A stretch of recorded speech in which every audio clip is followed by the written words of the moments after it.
gurizada, vou mostrar pra vocês como é que tá ficando o trem. Olha aí, chique trick de doer, top das galáxias.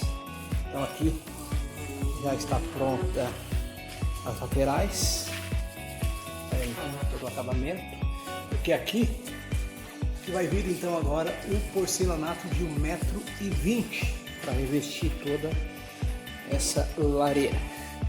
Então aqui eu já comecei a fazer então os refratários e só fechar agora aqui em plume, 45 atrás, e deu pra bola, só correr pro abraço.